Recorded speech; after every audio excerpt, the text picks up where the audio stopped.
সারাদিন তো বাসায় ছিলা, কি করছো? সামান্য এই কাজটা পর্যন্ত করতে পারো না? বাচ্চার এই জিনিসটা দেখে রাখতে পারো না? সারাদিন বসে বসে মোবাইল টিপো, সারাদিন বসে বসে তুমি ঘুমাও। হোম মেকার হলেই যে আমি এতক্ষণ ধরে যে ত্যাগের কথা বললাম, স্ট্রেসের কথা বললাম, ওরকম যে হয় এমন কিন্তু না। এটা কিন্তু আরেকটা সাইডও আছে। এটা কিন্তু আসলে ম্যাটার করে যে আপনি আপনার বাচ্চাকে কতটুকু কোয়ালিটি টাইম দিচ্ছেন।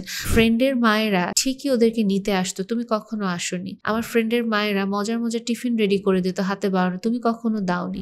আচ্ছা বলেন তো, মায়ের কি কোনো বিকল্প হয়? মা তো মাই। মা এমন একটা সত্তা, এমন একটা অনুভূতি যেটা সবাই আসলে আমরা অনুভব করতে চাই, এবং এই শব্দটা উচ্চারণ করা মাত্র আমরা একটা ওম অনুভব করি। সবার জন্য অবশ্যই অনুভূতি সমান থাকে না, কারো কারো জন্য কখনো কখনো মা পরীক্ষা হয়ে আসতে পারে, কিন্তু সেটার সংখ্যাটা আসলে কম। তো আজকে ওই মাদের কথাই বলতে চাইছে যে যাদের মা শব্দটা উচ্চারণ করার সাথে সাথে একটা খুব সুন্দর অনুভূতি চলে আসে, একটা ওম আমরা অনুভব করি।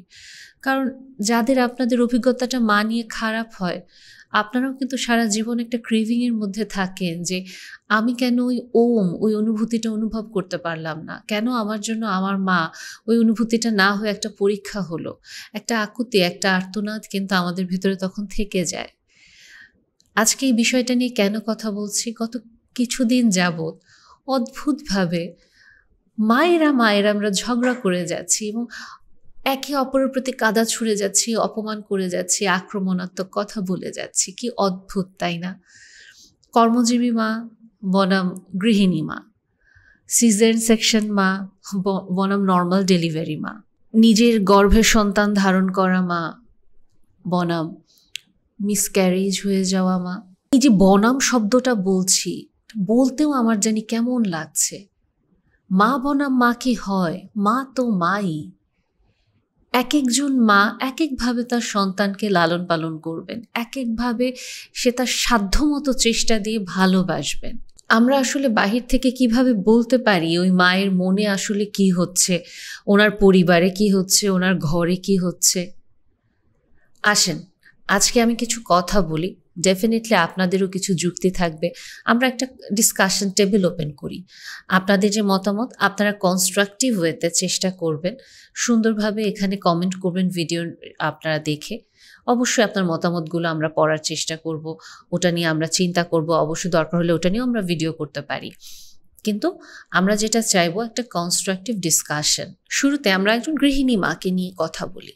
আমি যদি বলি যে একজন ভদ্রমহিলা সারা জীবন পড়াশোনা করেছেন, উনি ওনার মতো করে ওনার বাবা মা ওনাকে বড় করেছেন, উনি বিয়ে করেছেন, এরপরে কিন্তু উনি একটা সিদ্ধান্ত নিতে পারেন ক্যারিয়ার হিসেবে উনি কি বেছে নেবেন। এখন উনি যদি বেছে নেন যে না আমি একজন গৃহিণী হব এবং আমি আমার সন্তানের জন্য আমি থাকবো, এটা আমার সজ্ঞানী সচেতন সিদ্ধান্ত, এটা তো আমরা ওনাকে কথা শোনাতে পারি না।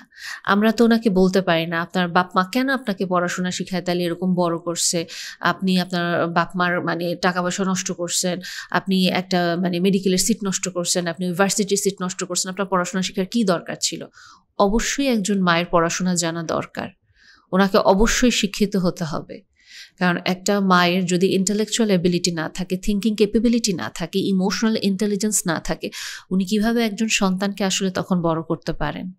যখনই একজন মায়ের সিদ্ধান্ত নিতে চান যে আমি বাসায় থাকবো আমার সন্তানের জন্য, আমরা প্রথমেই তাকে বিভিন্ন রকম কথা বলে আক্রমণ করি, আমরা এটা মানতেই পারি না। এবং তার পরবর্তীতে যখন একজন গৃহিণী মা হিসেবে ওনার জীবনটাকে শুরু করতে চান, আমরা ওনার ভয়েসটাকে চেপে ধরি। তুমি বাইরের জগতের কি বুঝবা? তুমি তো চাকরি করো না, তুমি তো বাইরের কিছু জানো না, তুমি মতামত দিতে আসার কে? তোমার কোনো ইনকাম আছে? ফ্যামিলিতে তুমি কোনো কন্ট্রিবিউট করো? সারাদিন তো বাসায় থাকো। আরও যে কথাগুলো তখন আস্তে আস্তে করে ওনাকে শুনতে হয়, তোমার কেন টাকা লাগবে? কি করবা? কত টাকা লাগবে? তোমাকে তো ওই দিনই টাকা দিলাম। ওনার নিজের ন্যূনতম একটা হাত খরচের জন্য ওনাকে কথাগুলো নিতে হচ্ছে। সবাই যে নেন এমন না, কিছু কিছু ক্ষেত্রে হাজব্যান্ডরা খুবই গুডউইল থাকেন, ওনারা ডেফিনেটলি তখন চেষ্টা করেন। বাট আমরা যদি সমাজের গড়পড়তা মানে পুরুষ মানুষদের দিকে তাকাই, এটা খুবই তিক্ত সত্য কথা, আমাদের সমাজের পুরুষ মানুষরা এই দায়িত্বটা নিতে প্রস্তুত না। ওনারা কোনোভাবেই ওনাদের গৃহিণী স্ত্রীদের যে চাহিদা বা একটা ভালো লাগা মন্দ লাগা থাকে, এটা ওনারা বুঝতে পারেন না, এই অনুভূতির দিকগুলো, এবং ওনারা খুব অবহেলিত হন। এবং আরও যে জিনিসটা খুব কষ্টকর থাকে, ওনাদেরকে বাসায় ফেরার সাথে সাথে শুনতে হয়, সারাদিন তো বাসায় ছিলা, কি করছো, সামান্য এই কাজটা পর্যন্ত করতে পারো না, বাচ্চার এই জিনিসটা দেখে রাখতে পারো না, এটা করতে পারো না, বাচ্চার এটা কিভাবে নষ্ট হয়, বাচ্চা কেন পরীক্ষায় খারাপ করলো, বাচ্চা কেন কথা শোনে না, তুমি কি করো সারাদিন বসে বসে, সারাদিন বসে বসে মোবাইল টিপো, সারাদিন বসে বসে তুমি ঘুমাও। আচ্ছা, আমরা একটু অ্যানালাইসিস করে আসেন তো দেখি, একজন মা ধরলাম উনি সাপোর্টিং স্টাফ পেয়েছেন, ওনার হয়তো বাসার পরিষ্কার করে দেওয়ার জন্য, কেউ কেউ হয়তো রান্না করার জন্য সাপোর্টিং স্টাফ পেয়ে যান, কিন্তু আমরা তো বর্তমানে এটা জানি সাপোর্টিং স্টাফ পাওয়াটা বর্তমানে কতটা টাফ হয়ে যাচ্ছে। ওই মানুষটা বাসায় থাকছেন সারাদিন, একটা ছোট বাচ্চার সাথে উনি সময় কাটাচ্ছেন, বাচ্চাটাকে ঘিরে, বাচ্চাটা বাথরুমে যেতে গেলেও দেখা যাচ্ছে মার পিছন পিছন যাচ্ছে, মা গোসল করবেন ওই সময়টা হয়তো পাচ্ছেন না। অনেক ক্ষেত্রে হয়তো দাদি নানিরা থাকেন, একটু সময়ের জন্য হয়তো বাচ্চাটাকে একটু ধরেন, কিন্তু তারপরে অস্থির হয়ে যান, ওনারা হয়তো রাখতে পারছেন না। মা খাবেন, তাও হয়তো বাচ্চাকে কোলে এক কোলে চ্যাংদোলা করে নিয়ে কোনো রকমে খাচ্ছেন, তাও বা বাসাতে যদি কেউ থাকে সাপোর্টিং কেউ, দাদি নামিনি বা অন্য কেউ, তখন হয়তো একটু দিয়ে রেখে কোনো রকমে খায়। তারপরে আবার খেতে গেলে ওই সময়ই তো বাচ্চার হয়তো হুট করে কান্না শুরু হচ্ছে, ব্যথা পেয়ে যাচ্ছে, হাগুমতো কিছু একটা চেপে যাচ্ছে, মাটা দৌড়ে উঠে চলে যাচ্ছেন। আর যারা একা থাকেন সারাদিন তো এই 4টা দেয়াল আর বাবু, আর তো কেউ নাই, হয়তো সে মোবাইলটা কিছুক্ষণের জন্য স্ক্রল করছে। এখন আপনি একটু চিন্তা করে দেখেন তো, এই মাটা যদি সারা দিন ওনার মোবাইল নিয়েই বসে থাকে, এই বাচ্চার গোসল কখন হলো, এই বাচ্চার পটি ক্লিন কখন হলো, বাচ্চার রান্নার করা হলো কখন, খাবারটা খাওয়াই হলো কখন, ঘুম হলো কখন। আর আপনিও যে বাসায় এসে খাবারটা হয়তো একটু রেডি পাচ্ছেন না, বা বাসাটা একটু যে অগোছালো দেখছেন, আপনার কি মনে হয় না বাচ্চার মা হয়তো খেলনাটা গোছানোর চেষ্টা করছে, বাচ্চাটা আবার ছড়িয়ে দিচ্ছে, বা মা একটা পর্যায়ে হয়তো ওনারও খুব ড্রেইনড আউট লাগতে পারে, কারণ উনি তো বাইরের কোনো মানুষের সাথে কথা বলতে পারছেন না। এবং অনেক সময় দেখা যায় যে উনি যখন সন্তানের মা হয়ে যাচ্ছেন, ওনার ফ্রেন্ডরা হয়তো এখনও বাবু নেননি, এখন উনি কার কাছে ফোন দিয়ে বলবেন, ওনার ফ্রেন্ডরা হয়তো বিয়েও করেননি, সো সেম পেজে ওনারা নাই, উনি গল্প করবে কাকে, অনেক সময় নিজের মাকে ফোন দেবেন, মাও হয়তো ব্যস্ত আছেন। আর এক কথা এক ঘ্যান ঘ্যান শুনতে আসলে কার ভালো লাগে, কিছু ভালো লাগছে না, বাবু এটা করছে, বাবু ওটা করছে, মারও তো সবসময় বলতে ইচ্ছে করে না যে একই কথা আর কতজন কত মানুষকে বলবো। ওনার মনের ভেতরেও তো একটা দ্বন্দ্ব চলে অনেক সময়, কারণ সারাদিন এই 4টা দেয়াল, এই ছোট বাবু, আমি আমার বাচ্চাকে অসম্ভব ভালোবাসি, কিন্তু আমার তো এক্সস্টেড লাগে, আমি তো এটা নিতে পারি না, আমার তো খুব কষ্ট হয়। তার উপরে আমরা শুনে এসেছি একটা বাচ্চা পালন করতে গেলে পুরো একটা গ্রাম লাগে, আসলেই তো মূল্যবোধ কত কিছু শেখার আছে, কত কিছু আসলে একটা বাচ্চার জন্য করতে হয়। কিন্তু বর্তমানে নিউক্লিয়ার ফ্যামিলি, আমরা পাশের বাসার প্রতিবেশীর সাথেও আমাদের গল্পটা হয়ে ওঠে না, কথাটা হয়ে ওঠে না, যার যার জীবনে আমরা অনেক ব্যস্ত। মাটা তখন পুরোপুরি একা, ওনার নিজের মানসিক যত্ন উনি কিভাবে নেবেন, উনি তো ড্রেইনড আউট হচ্ছে। এবং এ কারণেই একটা রিসার্চ করা হয়েছে এবং দেখা গিয়েছে যে যারা গৃহিণী মা, যারা হোমমেকার মা, ওনাদের স্ট্রেস লেভেলটা অনেক হাই থাকে, কারণ একটা কথা বলার মতো মানুষ নেই, একটা অন্য মানুষ দেখার মতো বা একটা অন্য মানুষের সাহায্য যে সে দিতে পারছে না, হয়তো জানলা দিয়ে একটু 5 মিনিট খোলা আকাশটা দেখছে, ওটাও আবার সাথে সাথে হয়তো ফিরে বাচ্চা ব্যথা পাচ্ছে নাকি ওখানে দেখছে, সে আর তার ছোট বাচ্চার বাড়ি ফিরলে তার স্বামী যদি একটু হাত লাগায় তাহলে তো আলহামদুলিল্লাহ, আর স্বামী যদি হাতটা না লাগায় তাহলে তো ওনাকেই দৌড়তে হচ্ছে, ওনাকেই সব কিছু ব্যবস্থা করতে হচ্ছে, একটা দীর্ঘশ্বাসের সাথে চেপে যেতে হচ্ছে সব কিছু। কষ্টকর তো, এমন না এই কষ্ট ওনার জন্য অনেক খারাপ লাগছে, বাচ্চার প্রতি ওনার গ্রাজ হেল্ড করছে না, বাচ্চাকে উনি অসম্ভব ভালোবাসেন। এবং এরকম কি হয় না অনেক সময় যে আমি একটা মানুষকে অসম্ভব ভালোবাসি, কিন্তু তারপরও একটা প্রসেস, একটা জার্নিতে যেতে যেতে আমার ক্লান্ত লাগে, এবং ডেফিনেটলি একজন মায়ের এটা সচেতন সিদ্ধান্ত যে আমি গৃহিণী হব। কেউ কেউ হয়তো বাবুকে কোথায় রাখবো, বাবুকে আমি কোনো সাপোর্টিং স্টাফের কাছে দেব না, আমি চাচ্ছি না ডে কেয়ারে দিতে, কারণ উনি হয়তো স্টাডি পড়েছেন ডে কেয়ারে বাচ্চাদের ট্রমা ক্রিয়েট হয়, অ্যাটাচমেন্টে ইনসিকিউরিটি চলে আসেন, ওনার কাছে হয়তো মনে হচ্ছে রিলিজিয়াসলি আমার বাচ্চা আমার কাছে একটা আমানত, আমাকে এই দায়িত্বটা পালন করতে হবে, আমি চাইছি না আমার বাবা মার উপরে বা আমার শ্বশুর শাশুড়ির উপরে বোঝা হতে। এটা ওনার মতামত, এটা ওনার পার্সপেক্টিভ, ওনার ফিলোসফি, এখানে তো আমরা কিছু বলতে পারি না। অনেকে বাধ্য হয়ে গৃহিণী হন, চাকরিটা ছেড়ে দিতে হয় কারণ সন্তান দেখাশোনার কেউ নেই। সেই মা যখন গৃহিণী হচ্ছেন সারা জীবন ওনার একটা কষ্ট থেকে যায়, সন্তানের দিকে তাকালে ওনার শান্তি লাগে, ভালোবাসেন, তারপরে ওই ক্যারিয়ারটা কেন ধরতে পারলেন না, এটার একটা চাপা কষ্ট ভিতরে থাকে যে আমার একটা না করা ক্যারিয়ার পড়ে আছে, যেখানে আমার ফ্রেন্ডরা সবাই এরকম লাইফ কাটাচ্ছে, আমি পারছি না। ডেফিনেটলি এটা মাকে তার নিজের সাথে বোঝাপড়াটা করতে হবে, এটার জন্য কখনোই উনি ওনার সন্তানকে ব্লেম দিতে পারেন না। এবং আরও যে জিনিসটা, গৃহিণী মা যখন থাকছেন উনি ওনার সন্তানকে খুব ফোকাস করতে চান, এবং ওই ফোকাস করতে গিয়ে তখন যেটা হয় আস্তে আস্তে আমরা এখন গৃহিণী মাদের একটু ডিমেরিটসগুলো বলি বা যে অপকারিতাগুলো হয়ে যায় ওটা একটু বলছি এখন। ওখানে যেটা হচ্ছে সন্তানকে অতিরিক্ত ফোকাস করে, কাইন্ড অফ সন্তানকে কেন্দ্র করে তা অফ করতে থাকে। সন্তানের পড়াশোনা খুব পারফেক্ট হতে হবে, সন্তানের সব কিছু একেবারে খুবই টু দ্য পয়েন্টে থাকতে হবে, না হলে সন্তান নিজেই একটা গিল্টে চলে যায় যে এটা করতে হবে, না হলে মা রেগে যাবে, বা মা হয়তো অনবরত বলছে তোর জন্য ক্যারিয়ার করতে পারিনি, তোর জন্য সংসারে আছে আর তুই আমার কথা শুনবি না, ইমোশনাল ব্ল্যাকমেইল চলে আসে। আবার দেখা যায় মা পড়াশোনা নিয়ে সন্তানের এত বেশি অবসেসড হয়ে যায়, এই বাচ্চাকে নিয়ে এই টিচারের কাছে দৌড়াচ্ছে, ওই টিচারের কাছে দৌড়াচ্ছে, তার যে আরও 2-3টা বাচ্চা আছে ওদের এখনো হয়তো কোচিং শুরু হয়নি, বাট ওদেরকে অ্যাকচুয়ালি বঞ্চিতই করা হচ্ছে। তখন আর ওনার মাথায় এটা কাজ করছে না যে আমার এই বাচ্চাটার টিচারের পিছনে দৌড়াচ্ছি যে এত সময় দিচ্ছে, কিন্তু আরেকটা বাচ্চা তো বঞ্চিত হচ্ছে, আমি তো অ্যাকচুয়ালি ফোকাসটা ছিল বাচ্চাদেরকে কোয়ালিটি টাইম দিব, এটা প্রোভাইড করব, ওই ফোকাসটা থেকে হয়তো সরে যাচ্ছেন।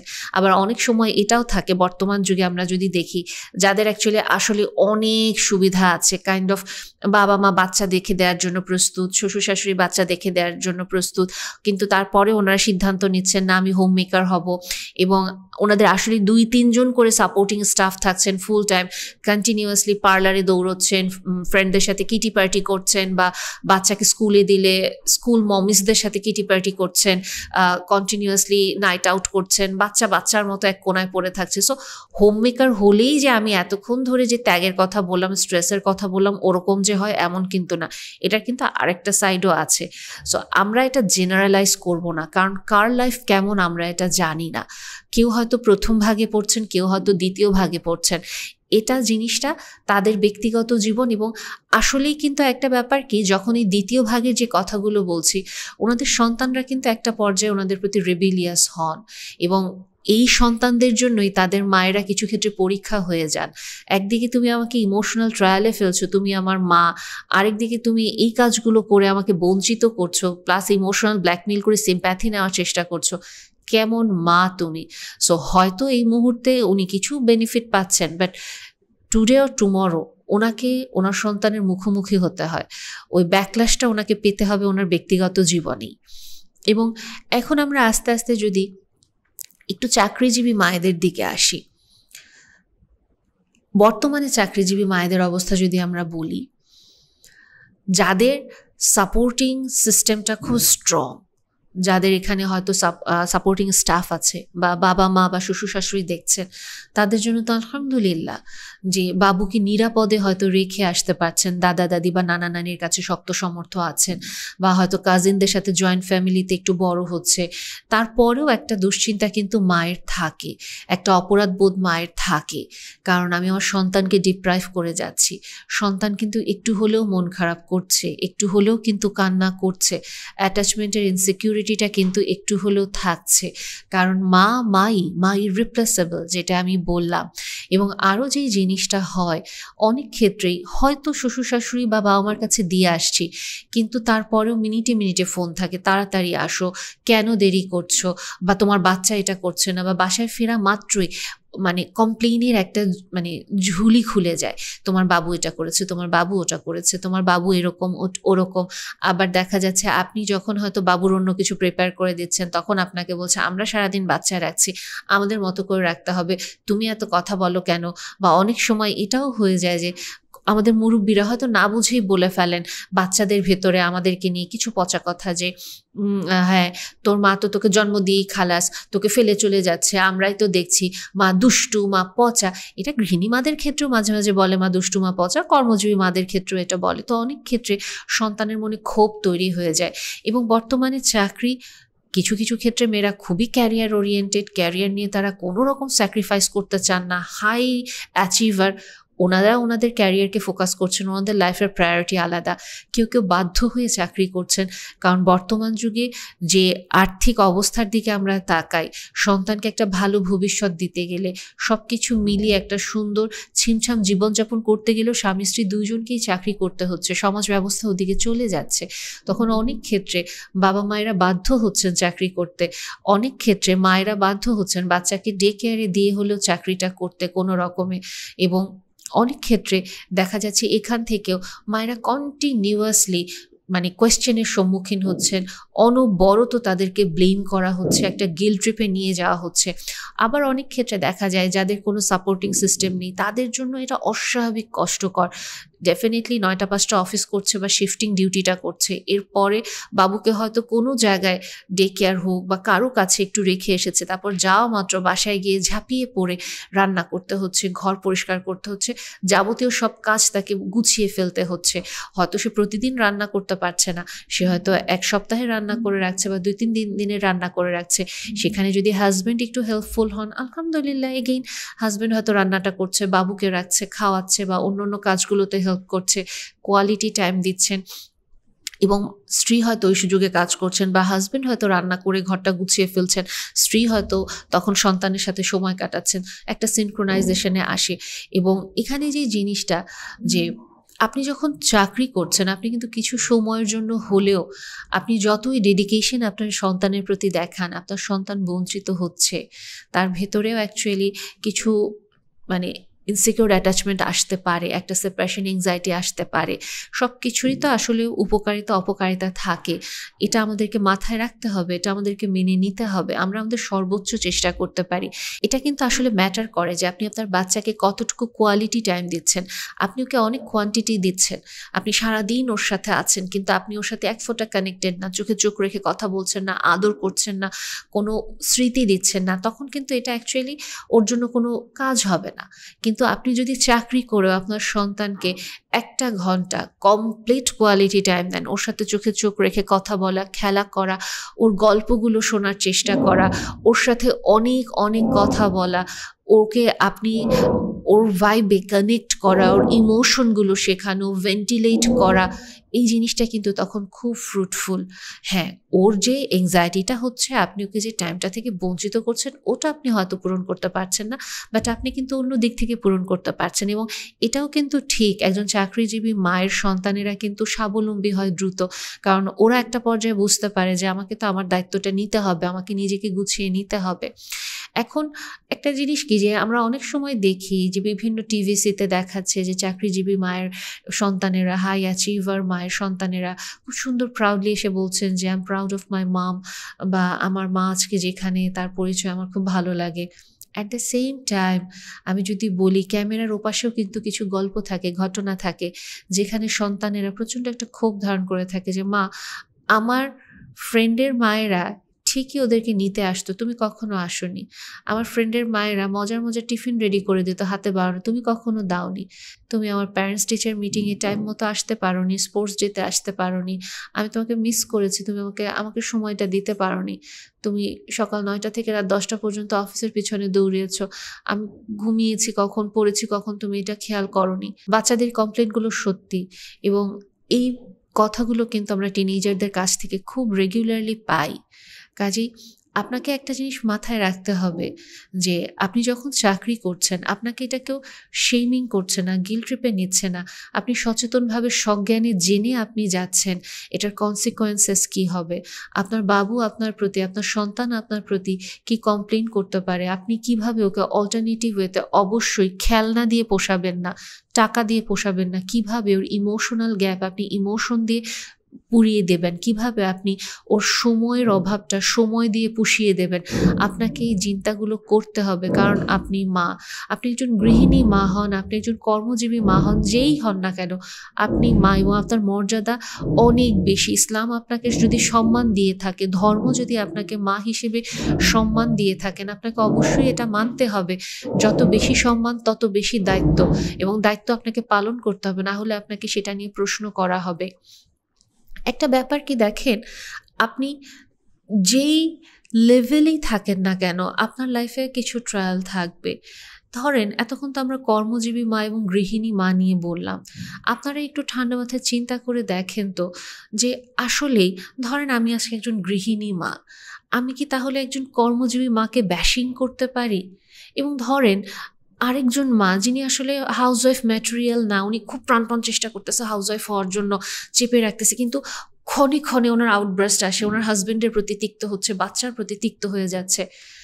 এর চেয়ে কি ভালো না উনি পার্ট টাইম একটা চাকরি হয়তো করলো? হ্যাঁ, ডেফিনেটলি উনি একটা ক্যারিয়ার ব্রেক দিতে পারে, যে ঠিক আছে আমি 4 বছর বা 5 বছর জন্য আমি একটু ব্রেক দিচ্ছি, দেন আমি আবার গেট ব্যাক করব এটা, বা আমি 4 বা 5 বছরের জন্য আমার ক্যারিয়ারটা একটু স্লো আগাবো, আমার বাবুর এখন আমাকে প্রয়োজন, তারপর আমি ফুল ফ্লেজেডে একেবারে আগাতে থাকবো, তখন আমি ইনশাল্লাহ আমার বাচ্চারাও বড় হবে, আমিও বড় হব, আমার বাচ্চা এখন হয়তো পড়াশোনা করছে, আমিও হয়তো এখন একটু গ্যাপ নিচ্ছি, আবার আমিও পরে পড়াশোনা শুরু করব। সো আসলে আমরা তো জোর করে একটা মানুষের ক্যারেক্টার পরিবর্তন করতে পারি না। একটা মানুষকে পরিবর্তন করতে গেলে ওনার ভেতর থেকে পরিবর্তন না আসলে উনি তিক্ত হবেন।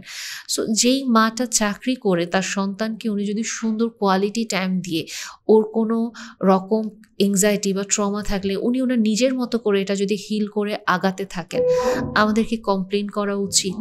আমাদেরকে এটা নিয়ে মন্তব্য করা উচিত? আমরা তো ভেতরের গল্পটা জানি না।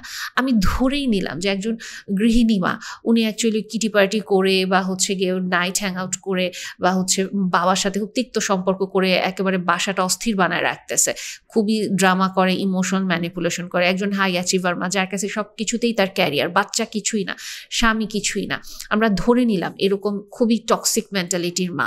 আপনি ওনাকে ব্যাশিং করলেন ইচ্ছা মতো, হ্যাঁ এরকম এরকম ব্যাশিং করে ওনার কোনো কিছু যায় আসবে?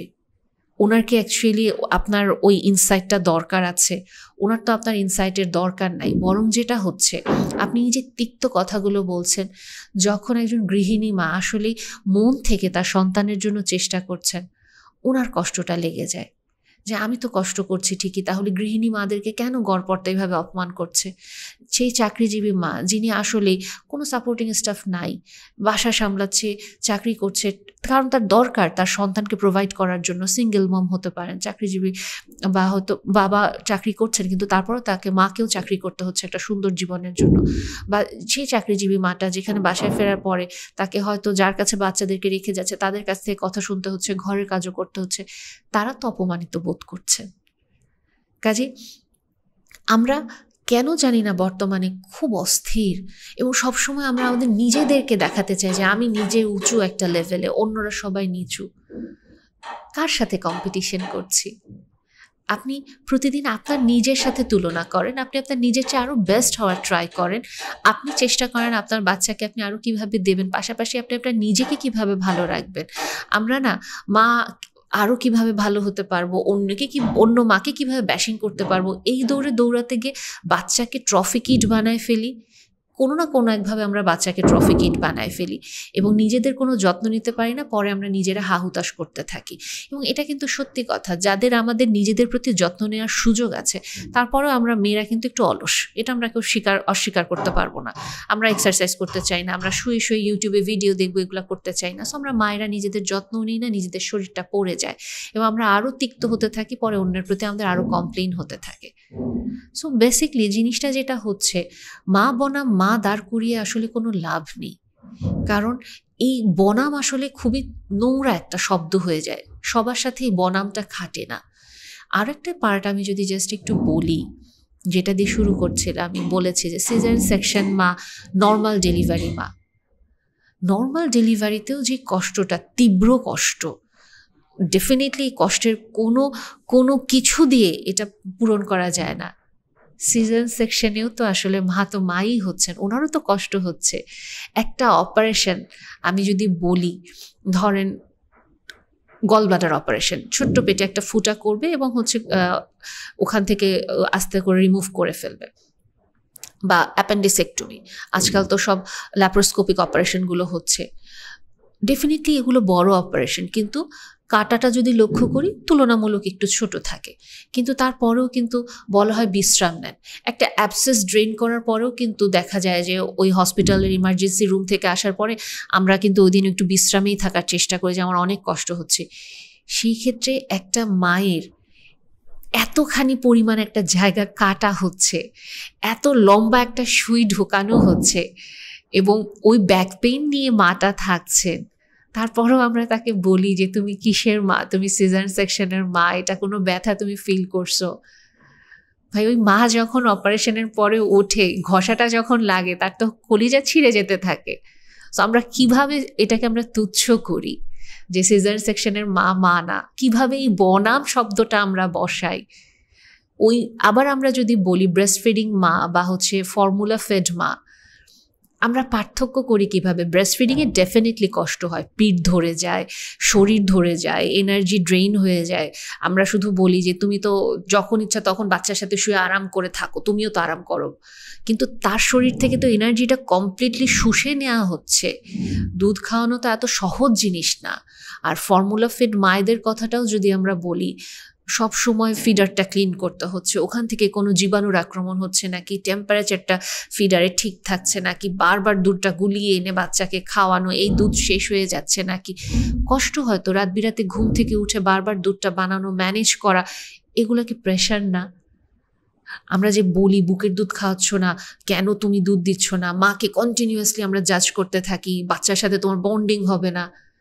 ওনার রিজিক যদি না লেখা থাকে বাচ্চার সাথে বুকের দুধ, উনি আনবে কোত্থেকে ওই দুধ? কিন্তু আমরা বনাম দাঁড় করাই দিই, ও বুকের দুধ খাওয়াইছে, ওর নর্মাল ডেলিভারি, ও অনেক ভালো মা, তুমি সিজারিয়ান সেকশন, তুমি ফর্মুলা ফেড মা, তুমি মায়ের ক্যাটাগরিতেই পড়ো না। যেমন আমরা কচট করে বলে দিই গৃহিণী মা, তুমি তো কোনো কিচ্ছু করো না, তুমি চাকরিজীবী মা, তুমি তো কিচ্ছু করো না। শোনেন, একটা জিনিস কি, আমরা বনামগুলো যদি বাদ দিয়ে দেখি, বাহিরের মানুষরা আমাদের মাদেরকে যেটা দেখে, আমরা আসলে কিছুই করি না, আমরা শুয়ে শুয়ে বাচ্চা পালি, কেমনে কেমনে বাচ্চা জানি বড় হয়ে যায় আমাদের বাচ্চাগুলা। কাজেই অন্যরা তো এমনি আমাদেরকে কথা শোনানোর জন্য খুব মুখিয়ে থাকে, খুব প্রস্তুত। আমরা নিজেরা কেন এই নোংরা কাদা ছোড়াছুড়িটা করি? আপনি জাস্ট চিন্তা করে দেখেন, আপনার সন্তান হয়তো আপনি জন্মদান করতে পেরেছেন, ও আপনার চোখের সামনে বড় হচ্ছে, ও হাঁটছে, খেলছে, কিন্তু যেই মাটা গর্ভে 9 মাস সন্তান ধারণ করার পরে দেখলো গর্ভেই সন্তান মারা গিয়েছে, ইন্ট্রাউটেরাইন ডেথ তো হয়, 9 মাস পরে বাবুটা মৃত বের হলো, বা যেই মাটার মিসক্যারেজ হয়ে গেল 5 মাসে, 6 মাসে, 7 মাসে বাচ্চাটা অ্যাবর্শন হয়ে যাচ্ছে, তারাও তো মা, তাদেরও তো কষ্ট লাগে। তাদের হয়তো ওই ছোট্ট অস্তিত্বটা, ওই ছোট্ট প্রাণটা তারা হাতে নিতে পারেনি, কিন্তু তাদেরকেও তো আমরা ভুলে যাই। আমরা তাদেরকেও কিন্তু জাজ করা স্টার্ট করি যে তোমার কোনো সমস্যা, এই কারণে এটা হয়নি। এমনিতেই তো মাটা ট্রমার উপরে থাকে, আমরা তো তাদেরকে মা খেতাব দিতে প্রস্তুত না, কারণ ওই ছোট্ট প্রাণটা তো তারা আমাদেরকে এনে দেখাতে পারে না। তারা ভেতরে ভেতরে তো গুমড়ে মরে, তাদের কোনো পরিচয় নেই। যে মায়ের সন্তান হয়তো 1-2 বছর বাঁচল, এর পরে মারা গেল, তাকেও আমরা মা খেতাবটা দিতে চাই না, তাকেও আমরা চট করে তকমা দিয়ে দিই, পাপ করছো হয়তো এই কারণে এগুলা গিয়েছে। কি নোংরা নোংরা কথা বলে আমরা মাদেরকে ক্ষত বিক্ষত করি।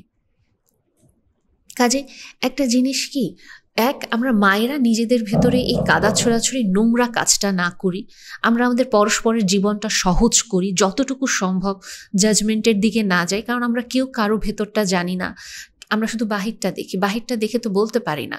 এবং আপনি যখন কাউকে কোনো দাওয়া দিতে যাবেন, আপনি যখন কাউকে কোনো সাজেশন দিতে যাবেন, এটা তো আপনাকে মাথায় রাখতে হবে যে উপযুক্ত মানুষ, উপযুক্ত পরিবেশ, উপযুক্ত মেন্টালিটি এবং উপযুক্ত সময়, এগুলো দরকার। আমি প্রস্তুতি না আপনার কথা শোনার জন্য। আপনি আমাকে বলেই যাচ্ছেন, আমি তো এক পর্যায়ে বিরক্ত হয়ে আপনাকে একটা ঝাড়ি দিব। সো আপনাকেও বুঝতে হবে যে আপনি যখন কাউকে বোঝাতে চাইছেন স্পেসিফিকলি, আপনাকে এই যে 4টা কম্পোনেন্ট বললাম ওটা মাথায় রেখে আপনি বলেন, দেন এটা মেক সেন্স করবে। এবং আমরা অবশ্যই যেটা করি, আমরা পরস্পরের জন্য একটা হেলদি এনভায়রনমেন্ট প্রোভাইড করার চেষ্টা করি, আমরা পরস্পরের জীবনটা সহজ করি। এবং আগেকার যুগে না একটা জিনিস যদি আমরা খেয়াল করি, বর্তমানে আমরা যত সহজে বলে দিই চট করে ও টক্সিক, ওর সাথে মিশবো না, বাউন্ডারি, এবং এটা করতে করতে আমরা আরও একা হচ্ছি, এমনি আরও একা হচ্ছি। আগেকার যুগে এই জিনিসটা হতো না। আগেকার যুগে আমরা মানুষদেরকে ক্ষমা করতে পারতাম, আমরা অনেকবার দয়া করতাম, সম্পর্কগুলো ওভাবে করেই টিকে থাকতো। কিন্তু আমরা এখন খুব অসহনশীল, আমরা এখন শুধু নিজের মতই প্রকাশ করবো, আমরা কারো কথা শুনবো না, কারো জুতাটা শোনার চেষ্টা করবো না। কিন্তু উপরে উপরে আমি কিন্তু দেখাবো আমি খুবই আন্ডারস্ট্যান্ডিং, আমি খুবই সহনশীল, তুমি কি বলো আমি তোমার কথা বুঝবো, বাট ভেতরে ভেতরে আমরা জিনিসটা না। এবং কষ্টকর হলেও সত্যি নিজের পিঠ দেখা যায় না, এই জন্য আমি যেটা ভাবছি আমার অ্যাকশন সেটা যে দেখায় না, এটা আমরা বুঝতেও পারি না। সো একই কথা এই নিয়ে 5ম বারের মতো বলছি, দয়া করে মা বনাম মা এই জায়গাটা আমরা শব্দটা যেন পুরোপুরি বাদ দিয়ে যাই। মা মাই, আমি আবারও ডিসক্লেইমার দিয়ে দিচ্ছি, আমি আজকে ওইসব মায়েদের কথা বলছি না যারা প্রচণ্ড রকমভাবে একটা সন্তানের জীবনে পরীক্ষা হয়ে আসে। আমি আজকে সেই মায়েদের কথা বলছি এবং সংখ্যা গরিষ্ঠ মায়েদের কথা বলছি যারা আপ্রাণ সন্তানদেরকে ভালোবাসে, ভালো একটা জীবন দিতে চায়, তাদের জন্য তাদের জীবনের একটা বড় অংশ তারা পার করে ফেলতে পারে সন্তানকে ভালোবেসে, মুখের দিকে তাকিয়ে। আমরা সবাই ভালো থাকি, মায়েরা ভালো থাকুক।